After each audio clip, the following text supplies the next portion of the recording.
আসসালামু আলাইকুম ওয়া রাহমাতুল্লাহি ওয়া বারাকাতুহু। আলহামদুলিল্লাহি নাহমাদুহু ওয়া নাস্তাঈনুহু ওয়া নাস্তাগফিরুহু ওয়া নাউযু বিল্লাহি মিন শুরুরি আনফুসিনা ওয়া মিন সাইয়্যাতি আ'মালিনা। من يهده الله فلا مضل له ومن يضلل فلا هادي له ونشهد أن لا إله إلا الله وحده لا شريك له ونشهد أن سيدنا وحبيبنا ومولانا محمدا عبده ورسوله الذي أرسله بالحق بشيرا ونذيرا وداعيا إلى الله بإذنه وسراجا وقمرا منيرا فقد قال الله تعالى في كلامه المجيد والفرقانه الحميد জবান ছেড়ে পড়ে নাউযু বিল্লাহি মিনাশ শাইতানির রাজিম বিসমিল্লাহির রাহমানির রহিম الرحمن علم القرآن خلق الإنسان علمه البيان الشمس والقمر بحسبان والنجم والشجر يسجدان قد صدقت يا ربنا اللهم صل على محمد وعلى آل محمد كما صليت على إبراهيم وعلى آل إبراهيم إنك حميد مجيد اللهم بارك على محمد وعلى آل محمد كما باركت على إبراهيم وعلى آل إبراهيم إنك حميد مجيد আলহামদুলিল্লাহ। সর্বপ্রথম শুকরিয়া আদায় করছি সেই মহান মনিবের দরবারে যে আল্লাহ রব্বুল আলামিন আমাদেরকে জুমার রাত্রে এত সুন্দর একটি তাফসির মাহফিলে আমাদেরকে কিছু কথা বলার এবং কিছু কথা শোনার সুযোগ করে দিলেন। আমরা সেই মহান রবের জন্য মন থেকে শুকরিয়া আদায় করি। সকলে বলি আলহামদুলিল্লাহ। আরও একবার বলি আলহামদুলিল্লাহ। সেই সঙ্গে লক্ষ কোটি দরুদ এবং সালাম প্রেরণ করছি আপনার আমার প্রিয় হাবিব, যার আনিত আদর্শে আমরা আমাদের জীবনের লক্ষ্য উদ্দেশ্যকে খুঁজে পেয়েছি। যেই নবীর আদর্শ গ্রহণ করলে এই পৃথিবীতে রয়েছে শান্তি এবং আখিরাতে রয়েছে মুক্তি। ঠিক না বলেন? বিশ্ব নবীর আদর্শ ছাড়া অন্য কেউ যদি অন্য কারো আদর্শ গ্রহণ করে এই দুনিয়াতে, বিশ্বনবীর আদর্শ ছাড়া এই পৃথিবীতে কেউ যদি অন্য কোনো ব্যক্তির আদর্শ মতাদর্শ গ্রহণ করে, এই আদর্শ কি আল্লাহর কাছে কোশ্চিনকালেও গ্রহণযোগ্যতা পাবে? পাবে না। একমাত্র পাবে বিশ্বনবীর আদর্শ। তা আমরা একবার সেই নবীর উপরে দরুদ পাঠ করছি। সকলে বলি সাল্লাল্লাহু আলাইহি ওয়াসাল্লাম। সম্মানিত ভাই এবং বোনেরা, বিশেষ করে একটা কথা বললেই নয় যে এটা এত বড় একটা এলাকা, এখানে একটা তাফসির মাহফিল হচ্ছে। আমি আপনাদেরকে বলতে চাই, যারা আপনারা এই মাহফিলে আশাবাদে বাসায় বসে আছেন, আমি আপনাদেরকে বলতে চাই, আপনারা কোন উদ্দেশ্য নিয়ে বাড়িতে বসে আছেন? আপনাদের বাড়ির পাশে এত সুন্দর একটি মাহফিল, অথচ লোক নাই। এটা হচ্ছে বেমানান। আপনারা যারা বাড়িতে আছেন, আপনারা অতি শীঘ্রই এই তাফসির মাহফিলে চলে আসেন। আজকে যদি এখানে গান বাজনা হইতো, আজকে যদি এখানে কোনো কনসার্ট হইতো, তাহলে দেখতেন যে আসরের সময় এটা ভর্তি হয়ে যেত, ঠিক না বলেন? এটা তাফসির মাহফিল। কিছু কিছু কপাল পোড়া লোক আছে, কিছু কিছু কপাল পোড়া লোক আছে যাদের তাফসির মাহফিল ভাল লাগে না, ওয়াজ মাহফিল ভাল লাগে না, গান ভাল লাগে, ড্যান্স ভাল লাগে। সম্মানিত ভাইরা, আমি আবারও বলছি, যারা বাসায় আছেন আপনারা অতি তাড়াতাড়ি এই তাফসির মাহফিল প্যান্ডেলে চলে আসেন। আপনাদেরকে ভালোভাবে বলা হচ্ছে, তাড়াতাড়ি আপনারা চলে আসেন। তো সম্মানিত ভাইরা, সময় অনেক কম। আমি আপনাদের সামনে যে আয়াত তেলাওয়াত করেছি, এটা হচ্ছে পবিত্র কোরআনের সর্বশ্রেষ্ঠ সূরাদের মধ্যে একটি সূরা হচ্ছে সূরাতুর রহমান, ঠিক না বলেন? তাই সূরা রহমান থেকে আমি কয়েকটা আয়াত আপনাদের সামনে তেলাওয়াত করেছি। তা আল্লাহ যদি চায়, ইনশাআল্লাহ এই আয়াত থেকে, এই কয়েকটা আয়াত থেকে আপনাদেরকে কিছু কথা শোনাবো। আমার তো কোনো জ্ঞান নাই, আল্লাহ যদি চায় তাহলে আমি বলতে পারবো, ঠিক না বলেন? আমাদের মানুষের হাতে কোনো কিছুই নাই, সব কিছু হচ্ছে সেই মহান আল্লাহ তাআলার হাতে। আল্লাহ যদি চায় তাহলে আমি কিছু বলতে পারবো ইনশাআল্লাহ। তা চলুন আমরা মূল আলোচনায় যাই।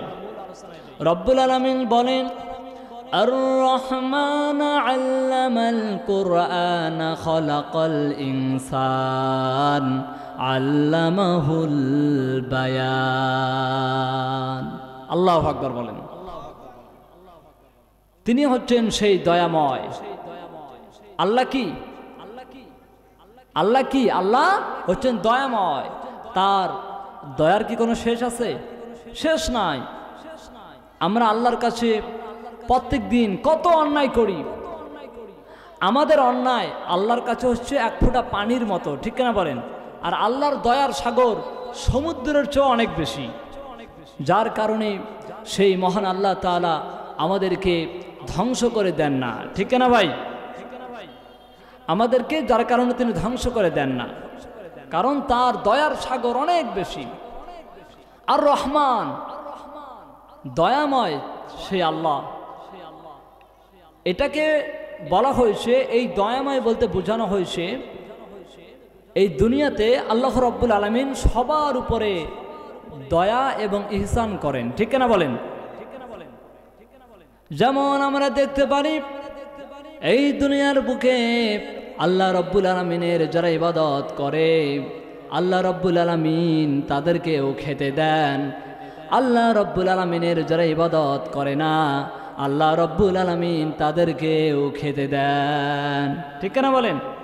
এইরকম তো কোনো সময় হয় না যে ব্যক্তি আল্লাহর নাফরমানি করে, যে নামাজ পড়ে না, যাকাত দেয় না, আল্লাহর সঙ্গে শিরিক করে, মুশরিক, আল্লাহ কখনো তাকে না খেলিয়ে রাখছে, এরকম কোনো নজির আছে? নাই। অথচ আমরা দেখেছি ভালো মানুষদের ধন সম্পদ সবসময় কম হয়, ঠিক না বলেন? ভালো মানুষদের ধন সম্পদ সব সময় কম হয়। যারা খারাপ মানুষ দেখবেন যে ইহুদি, খ্রিস্টান, এদের হাতে গোটা পৃথিবীর অর্থনীতি, আমাদের হাতে নাই। তা আল্লাহ তাআলা দুনিয়াতে সবাইকে দেন। যেমন রব্বুল আলামিন বলেন, ওয়ামা মিন দাব্বাতিন ফিল আরদি ইল্লা আলাল্লাহি রিজকুহা। রব্বুল আলামিন বলেন, এই দুনিয়ার জমিনে এমন কোনো বিচরণশীল জীব নাই যার রিজিকের দায়িত্ব আমি আল্লাহ রব্বুল আলামিন আমার হাতে নেইনি। সুবহানাল্লাহ বলেন। এমন কোনো বিচরণশীল জীব নাই। কাফের, বেঈমান, মুশরিক, মুমিন, মুসলমান, সবারই রিজিকের দায়িত্ব কে নিয়েছেন? আল্লাহ নিয়েছেন। আপনি আল্লাহর ইবাদত করলেও আল্লাহ আপনাকে রিজিক দেবে, না করলেও দেবে। রব্বুল আলামিন দুনিয়াতে সবার রিজিকের দায়িত্ব তিনি নিয়েছেন। আবার আমরা দেখি এই দুনিয়ার মধ্যে মানুষের মাঝে স্বজন প্রিয়তা একটু বেশি কাজ করে। যে চেয়ারম্যান হয়, এটা কিন্তু আমরা দেখি, চেয়ারম্যান হয়, এমপি হয়, মন্ত্রী হয়, তার পরিবারের লোকদেরকেই বেশি বেশি দেয়, ঠিক কিনা বলেন? আল্লাহ রব্বুল আলামিনের ক্ষেত্রে এমনটা হয় না। আল্লাহ রব্বুল আলামিন মুমিনকেও যেমন দান করেন, আবার কাফেরদেরকেও তিনি তেমন দান করেন। তাহলে এই রহমান মানে হচ্ছে তিনি ধনী গরিব, মুমিন মুসলমান, কাফের বেঈমান সবার উপরে তিনি রহমত করেন, সবাইকে তিনি দেন। আবার আমরা সূরা ফাতিহায় আমরা বলি আর রহমানির রহিম। আবার এই দয়াময় হচ্ছে, এই দয়াময়ের অর্থ হচ্ছে ওই রব্বুল আলামিন মালিক ইয়াউমিদ্দিন, যিনি বিচার দিবসের মালিক। ওই রব্বুল আলামিন কিয়ামতের দিন শুধু মুমিনরা ছাড়া অন্য কারো উপরে দয়া করবেন না। সূরা ফাতিহায় যে রহমানির আর রহমান রহিম বলি, এরপরে আমরা কি বলি? মালিক ইয়াউমিদ্দিন, যিনি বিচার দিবসের মালিক। এই রহমান বলতে বোঝানো হয় এই রব্বুল আলামিন শুধু কিয়ামতের দিন শুধু মুমিনদের ছাড়া আর কারো উপরে তিনি কোনো রহমত বর্ষিত করবেন না। তাহলে আমরা যেটা বুঝতে পারলাম যে আল্লাহর রহমত হচ্ছে মহাসমুদ্র, ঠিক কিনা বলেন? এখন এই মহাসমুদ্র থেকে আমরা ঠিক কতটুকু আমরা নিতে পারবো, এটা হচ্ছে যে দেখার বিষয়। যেমন রব্বুল আলামিন ডাক দিয়েছেন, ইয়া আইয়ুহাল্লাযীনা আমানু লা তাকনাতু মির রাহমাতিল্লাহ ইন্নাল্লাহা ইয়াগফিরুয যুনুবা জামিআ ইন্নাহু হুয়াল গফুরুর রহিম। সুবহানাল্লাহ বলেন। আল্লাহ রাব্বুল আলামিন আমাদেরকে ডাক দিয়ে বলেন, ও মুমিনেরা, তোমরা যারা অন্যায় করতে করতে তোমরা যারা হতাশ হয়ে পড়ে গেছো, তোমরা আমি আল্লাহ রাব্বুল আলামিনকে ডাকো, আমি আল্লাহ রাব্বুল আলামিন তোমাদের ডাকে সাড়া দিব। সুবহানাল্লাহ বলেন। তাহলে আল্লাহ তার রহমত আমাদেরকে দেওয়ার জন্য তিনি উজাড় হয়ে আছেন, আমরা তার কাছে কোনো রহমত নিতে পারতেছি না। এটা হচ্ছে সে আমাদের ব্যর্থতা, ঠিক না বলেন? আপনারা দেখবেন যে মানুষেরা চেয়ারম্যানের কাছে সামান্য একটা চাউলের কার্ডের জন্য ভিড় লাগায়, ঠিক না বলেন ভাই? কিন্তু আল্লাহ যে বলছেন যে তোমাদের মধ্যে কি এমন কেউ আছো যে পাপ করেছো, আমাকে তোমরা ডাকো, আমার কাছে তোমরা ক্ষমা চাও, তোমাদের ওই পাপ আমি সব শেষ করে দেবো। সুবহানাল্লাহ বলেন। কিন্তু আমরা আল্লাহকে ডাকতে চাই না। কারণ কেন ডাকতে চাই না? এই দুনিয়াতে যে পাপটা আছে এই পাপটা আমরা দেখতে পাই না, ঠিক কিনা বলেন? এই জন্য আমরা আল্লাহকে ডাকতে চাই না। যেমন রব্বুল আলামিন বলেন, আমি আল্লাহ রব্বুল আলামিন তোমাদের জন্য আসমান তৈরি করলাম, ওই খুঁটিবিহীন নীল আসমান আমি আল্লাহ রব্বুল আলামিন তোমাদের জন্য তৈরি করলাম। মানে এমন তো কখনো হয় নাই, এমন তো কখনো হয় নাই যে দুনিয়াতে চলাকালীন আসমানের কোনো খুঁটির সঙ্গে ধাক্কা খেয়েছেন, এরকম কি কখনো হয়েছে? হয় নাই। আসমান হচ্ছে খুঁটিবিহীন নীল আকাশ, এই আসমানের কোনো খুঁটি নাই। আবার রব্বুল আলামিন বলেন, তোমরা কি তাকাই দেখো না আমি আল্লাহ রব্বুল আলামিন রাত যখন শেষ হয়ে যায় কেমন করে আবার আমি সূর্যকে উদিত করি, দিন যখন শেষ হয়ে যায় এরপরে আবার রাতকে নিয়ে আসি, তোমরা কি তারপরও বুঝবে না? আল্লাহ বলছেন, তোমরা কি দেখো না কেমন করে রাত আনি আবার কেমন করে দিন আনি? কে বলতেছেন? আল্লাহ বলতেছেন। এই জন্য রব্বুল আলামিন আমাদেরকে বলছেন, ও বান্দা, রিজিক নিয়ে চিন্তা করবি না, রিজিক নিয়ে ভয় করবি না, তোর রিজিকের দায়িত্ব আমি আল্লাহ রব্বুল আলামিন আমার হাতে নিয়েছি। সুবহানাল্লাহ বলেন। কিন্তু তারপরও দেখবেন যে কি খাবো কি পরবো, এটা নিয়ে আমরা সব সময় চিন্তা করি, ঠিক কিনা বলেন? আপনারা দেখবেন যে শকুন এরকম তো না যে শকুনের ব্যাংকের মধ্যে কয়েকটা গরু রাখা আছে, এরকম তো না। আল্লাহ আমাদেরকে পাখির উদাহরণ দিচ্ছেন যে দেখো তো ওই পাখিগুলো সকালবেলা খালি পেটে বাইরে হয়ে যায়, সন্ধ্যাবেলায় ভরা পেটে চলে আসে। তোমরা কি এদের দ্বারা শিক্ষা নেও না? আল্লাহ বলছেন। আর আমরা বাবার যা সম্পত্তি আছে সারা জীবন বসে থেকে খেলেও শেষ হবে না, তাও আরো কিভাবে ইনকাম করা যায়, ঠিক না বলেন? এটা হচ্ছে আমাদের সেই চিন্তাধারা। এই চিন্তাধারা আমাদেরকে লাগবে না। তা আল্লাহ তাআলা বলছেন وَيَرْزُقُهُ مِنْ حَيْثُ لَا يَحْتَسِبُ وَمَنْ يَتَوَكَّلْ عَلَى اللَّهِ فَهُوَ حَسْبُهُ।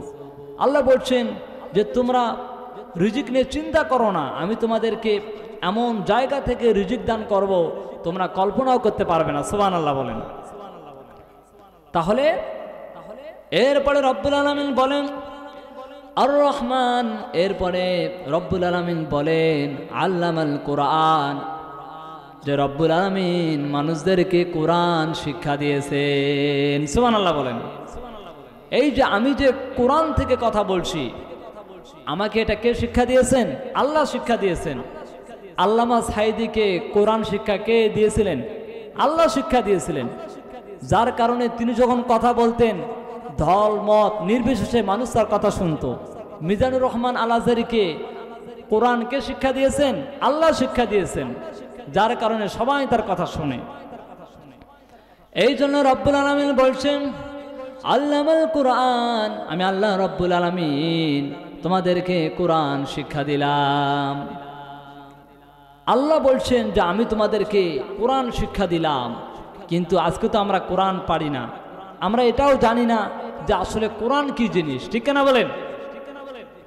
আসলে কোরআন কি জিনিস এই কথা যদি আমরা কোরআনকে প্রশ্ন করি, আপনারা কথাটা ভালোভাবে বোঝেন, মানে কোরআনটা কি জিনিস এটা যদি আমরা কোরআনকে প্রশ্ন করি যে কোরআন তুমি আসলে কি, আমাদেরকে একটু বলে দাও, আমরা তোমার সম্পর্কে জানতে চাই।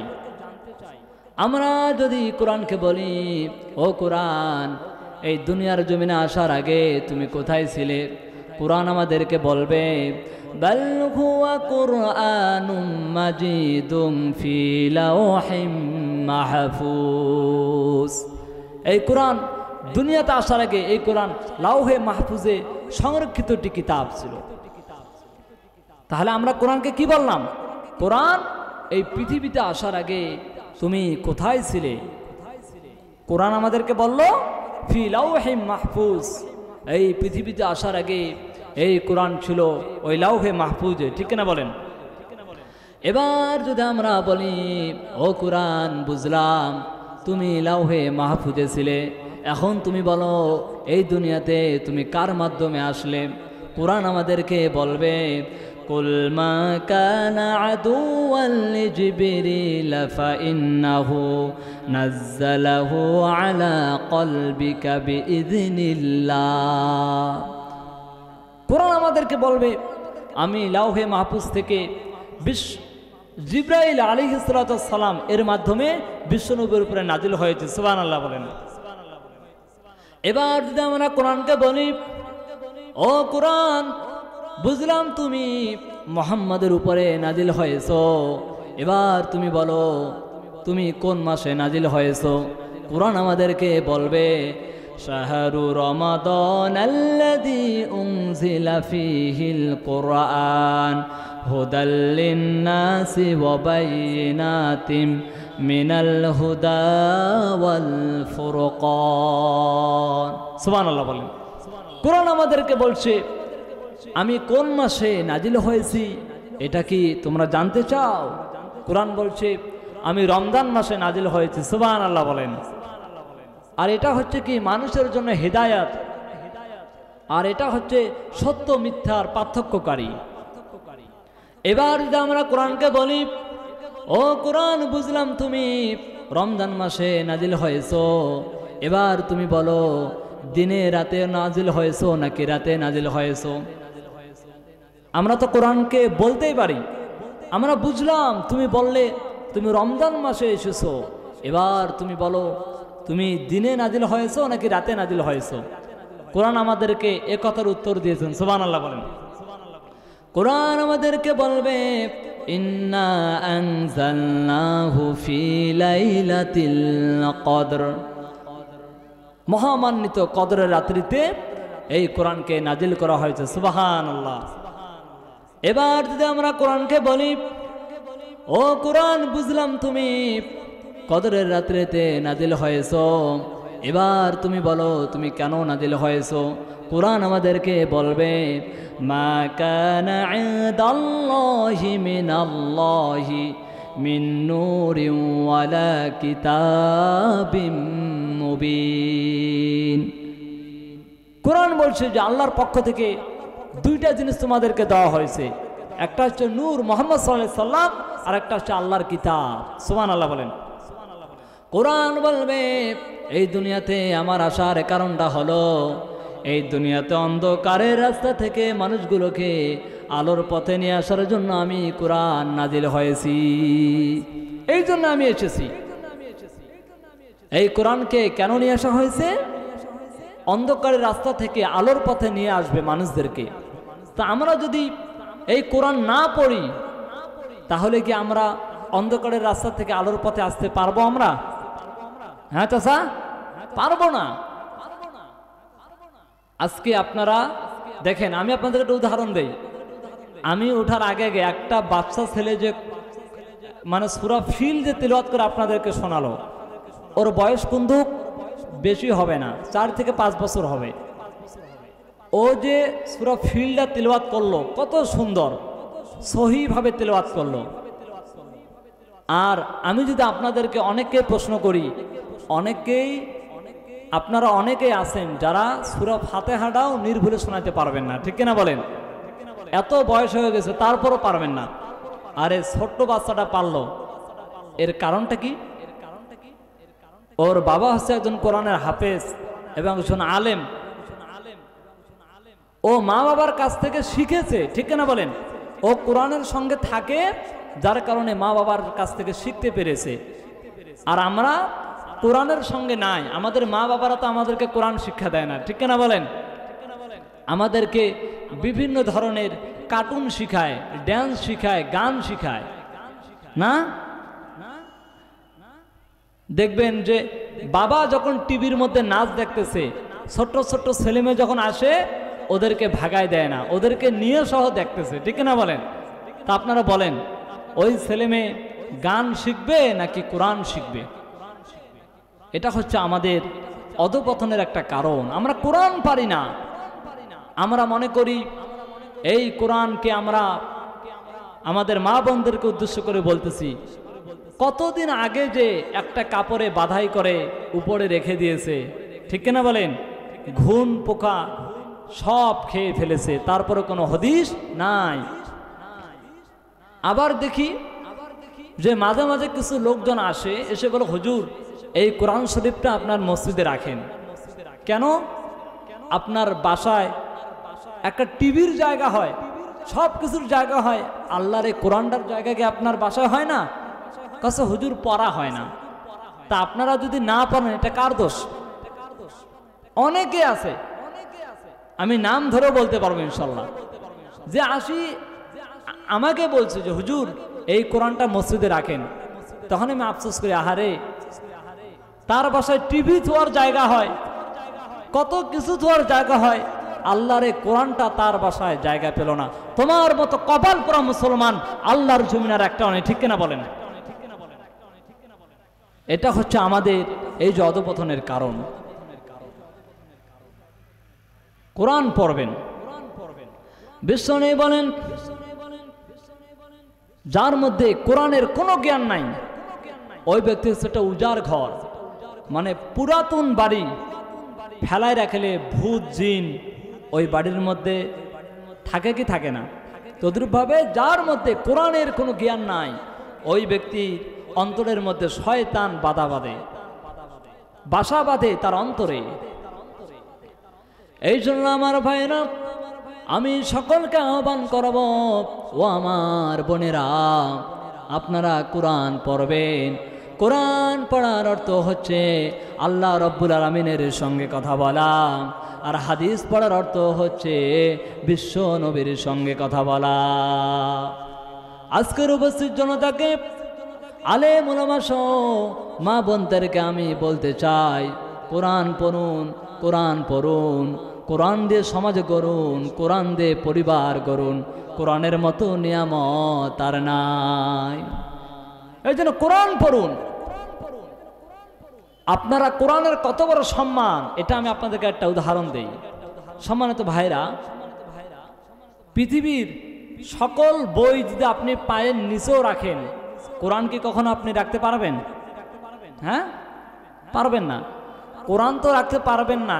এমনকি কোরআন যে কাপড়টা দিয়ে বাধাই করা হয়, মানে যে কাপড়টা দিয়ে আপনারা পাল্লায় পাল্লায় রাখে দেন, ওই কাপড়টাও যদি আপনাকে বলা হয় ওই কাপড়টাতে আপনি খেঁচা দেন, আপনি কি কখনো খেঁচা দিতে পারবেন? পারবেন না। তাহলে যার মধ্যে কোরআন আছে, ওই কাপড় নাই, ওই রেহেল নাই, যার মধ্যে কোরআন আছে ওর মর্যাদা কত বেশি, ঠিক কিনা বলেন?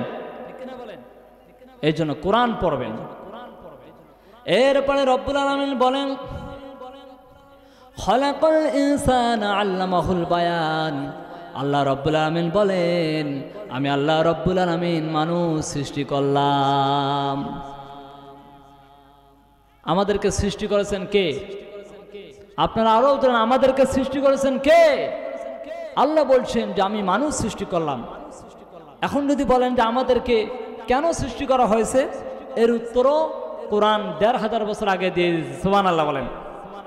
এখন যদি আমরা কোরআনকে বলি, ও কোরআন তুমি বলো আমাদেরকে কেন সৃষ্টি করা হয়েছে, কোরআন আমাদেরকে বলবে, আফাহাসিবতুম আন্নামা খলাকনাকুম আবাসাও ওয়া আন্নাকুম ইলাইনা লা তুরজাউন। কোরআন আমাদেরকে বলছে যে তোমরা কি মনে করো তোমাদেরকে এমনি এমনি সৃষ্টি করা হয়েছে? মানে কোরআন বলছে আমাদেরকে। সম্মানিত ভাইরা, আপনাদের চোখগুলো এইদিকে থাকবে। মানে কোরআন আমাদেরকে বলছে যে তোমরা কি মনে করতেছো তোমাদেরকে এমনি সৃষ্টি করা হয়েছে?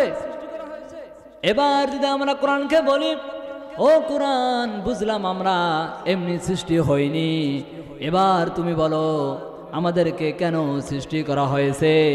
কোরআন আমাদেরকে বলবে, ওয়ামা খলাকতুল জিন্না ওয়াল ইনসা ইল্লা লিয়াবুদুন।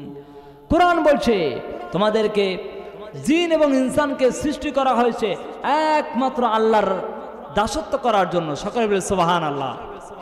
এই মানুষ হচ্ছে আল্লাহর সৃষ্টি, আর এই মানুষ আল্লাহর সৃষ্টি হয়ে একজনকার কাছে মাথা নত করবে, একজনের গোলামি করবে, এটা কখনো হবে না। মানুষ হচ্ছে আল্লাহর সৃষ্টি, আর এই মানুষ একমাত্র দাসত্ব করবে, গোলামি করবে সে আল্লাহ। ঠিক না বলেন? আজকে তো আমরা নামাজে পড়ি না, আমরা যে আল্লাহর বান্দা, আমরা যে মুসলমান, এটা প্রমাণিত হবে নামাজের মাধ্যমে। ঠিক না বলেন?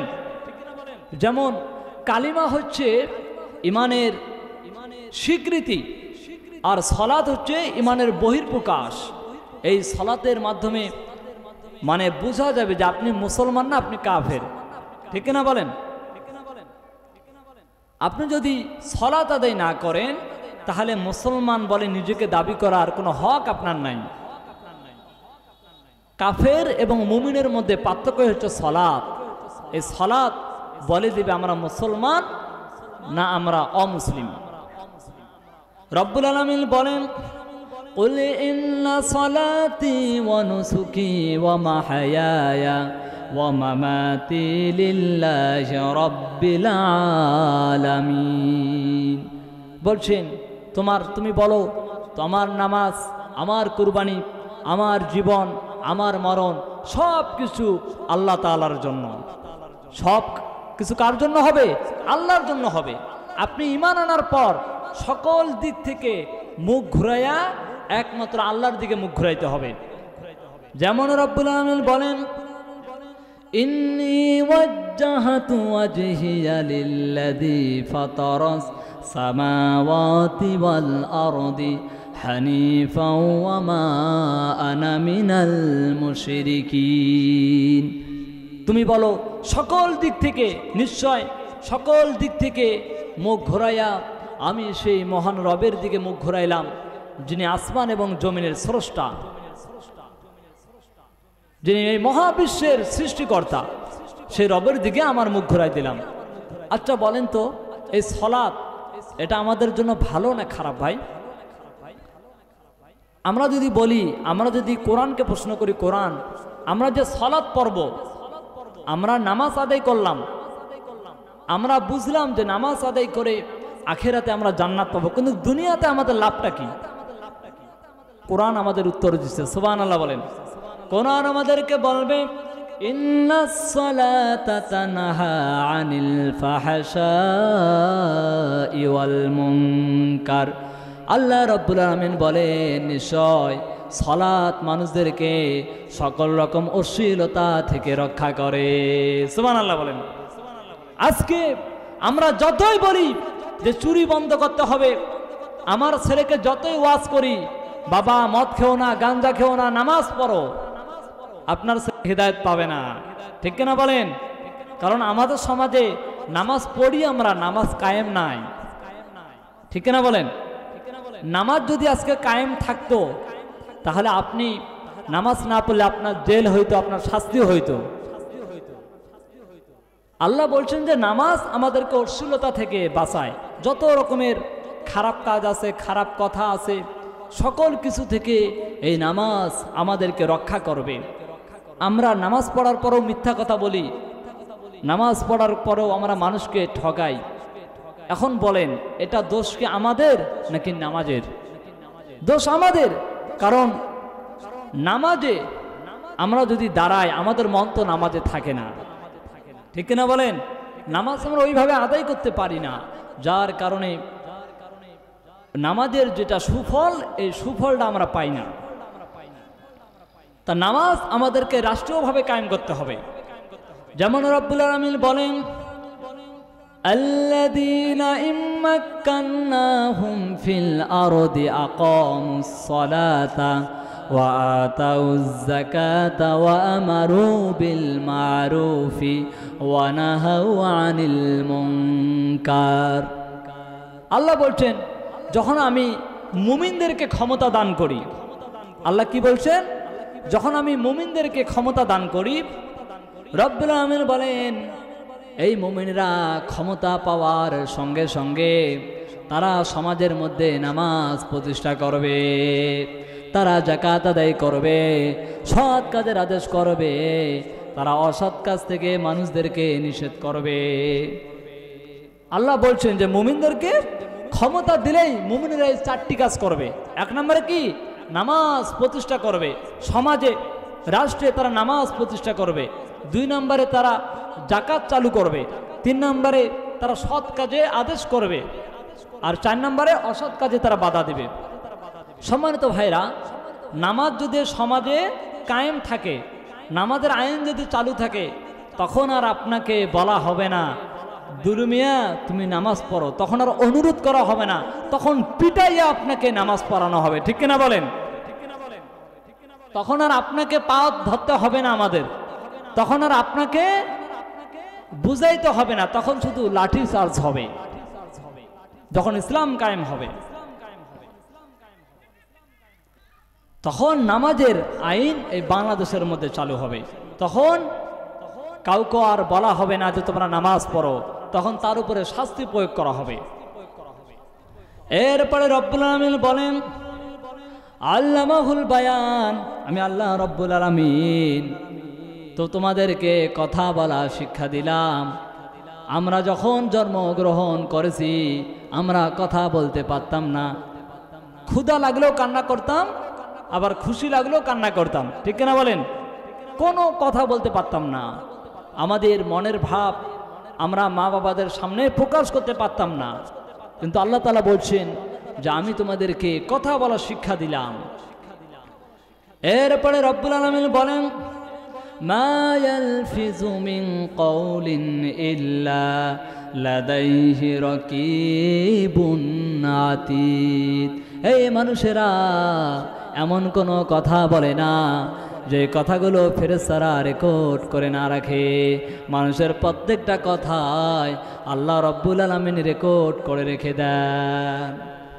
তো সম্মানিত ভাইরা, যেহেতু আমাদের সামনে আমার প্রাণপ্রিয় উস্তাদ, আবার আমার উস্তাদ হয়, আবার আমার নানাও হয়, দুইটাই হয়। তা উনি যেহেতু এসে গেছেন, আজকে যে আমি আপনাদের সামনে কথা বলতে পারতেছি, এটা হচ্ছে তার বড় এখানে একটা অবদান আছে। তার সঙ্গে গিয়ে তার সঙ্গে মাহফিলে গিয়ে আমি ওয়াজ করা শিখেছি কিভাবে করতে হয়। তিনি যেহেতু এসে গেছেন, আর আমি কথা বাড়াবো না, শুধু শিক্ষাটার কথা বলি। সম্মানিত ভাইরা, তাহলে আমরা কি বুঝলাম? আর রহমান, যে আল্লাহ হচ্ছে দয়াময়। আল্লাহর কাছে আমরা যত চাই, যত পারি, তার কাছে শুধু আমরা কি দয়া নিব, তার কাছে মাফ চাবো, তার কাছে মাগফিরাত চাবো। আর 2 নম্বর হচ্ছে আল্লামাল কুরআন। আল্লাহ আমাদেরকে কোরআন শিক্ষা দিয়েছেন, আল্লাহ আমাদেরকে কোরআন দিয়েছেন, আমরা যত পারি কোরআন পড়ব। 3 নম্বর হচ্ছে খলাকল ইনসান, যে আল্লাহ এই মানুষ সৃষ্টি করেছেন, এবং এই কথাটা আমাদেরকে মাথায় রাখতে হবে যে আল্লাহ যেহেতু আমাদেরকে সৃষ্টি করেছেন, তা আল্লাহর প্রতি সবসময় শুকরিয়া আদায় করতে হবে। 4 নম্বর হচ্ছে আল্লামাহুল বায়ান, তিনি আমাদেরকে কথা বলা শিক্ষা দিয়েছেন। তার সঙ্গে এটাও মাথায় রাখতে হবে যে আমি যে কথা বলবো, আমার প্রত্যেকটা কথায় ফেরেশতারা রেকর্ড করে রাখে। এই মুখ দিয়ে খারাপ কোনো কথা বলা যাবে না, মানুষের নামে গীবত করা যাবে না, ভালো ভালো কথা বলতে হবে। আল্লাহ তাআলা 4টা শিক্ষা আমাদের সকলকে অর্জন করার তৌফিক দান করুন। সকলে বলে আমিন। আসসালামু আলাইকুম ওয়া রাহমাতুল্লাহি ওয়া বারাকাতুহু।